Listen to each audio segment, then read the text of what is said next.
Let's start with a truth you might have heard but never really thought about. Coffee is the second most consumed beverage in the world, second only to water.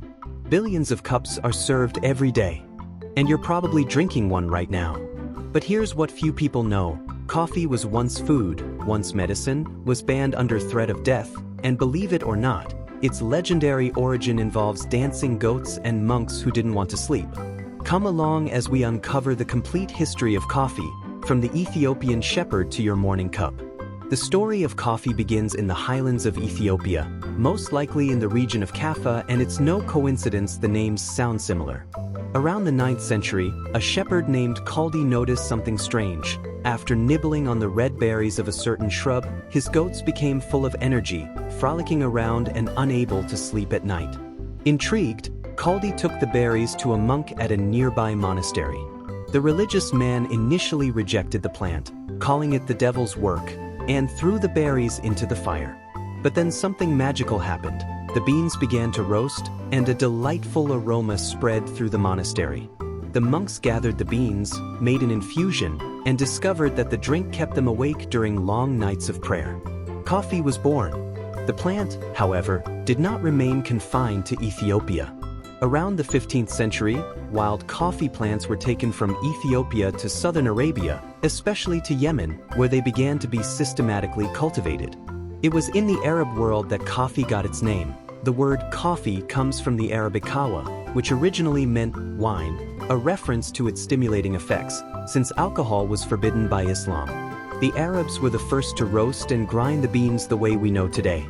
The first coffee houses called kahve khanes appeared in Mecca in the 15th century and quickly spread throughout the Islamic world, becoming centers of meeting, music, poetry, and political debate.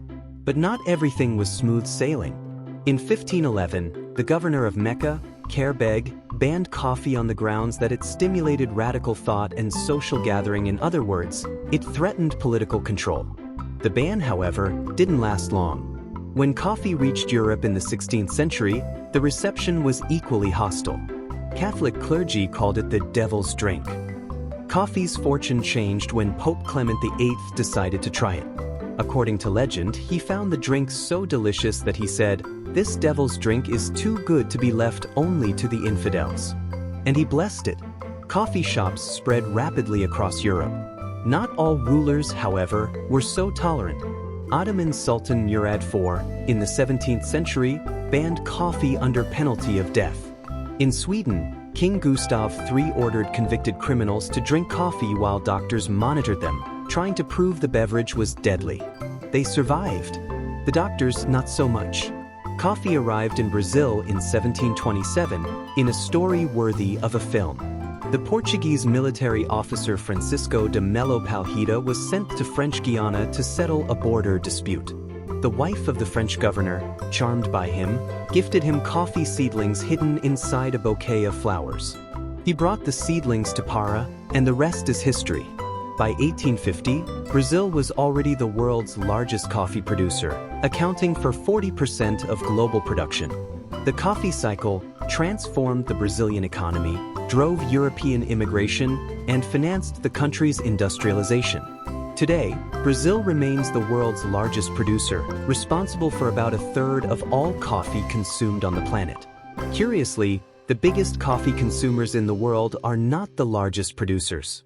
The title belongs to Finland, where each person consumes an impressive 12 kilograms of coffee per year, the equivalent of about 4 cups a day.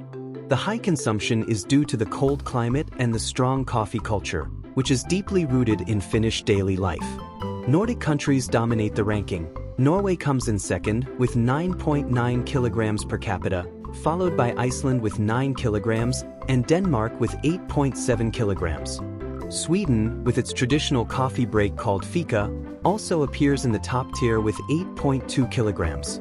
Brazil, despite being the largest producer, ranks 12th in per capita consumption at about 6 kilograms per year. In the United States, per capita consumption is around 4.2 kilograms, but the total volume is enormous, driven by the grab-and-go coffee habit. Before we wrap up, here are some fun facts that will change the way you look at your next cup. Coffee is a fruit.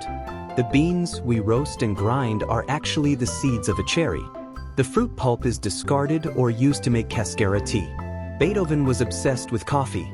The German composer used exactly 60 coffee beans per cup and counted them one by one every morning. Coffee helped Brazil go to the Olympics.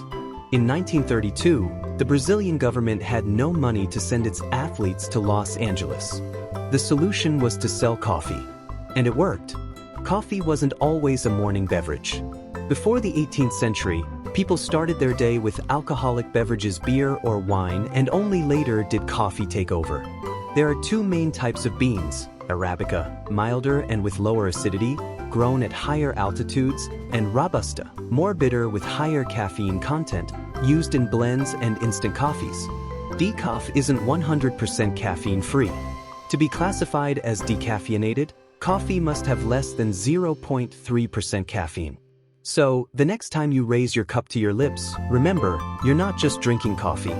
You're savoring over 1,200 years of history that began with dancing goats in the mountains of Ethiopia, crossed the Red Sea with the Arabs, was banned by sultans and popes, blessed by a pontiff, spread through the coffee houses of Europe, secretly planted in Brazil, and became the second most consumed beverage on the planet. Now I want to know from you, how do you like your coffee?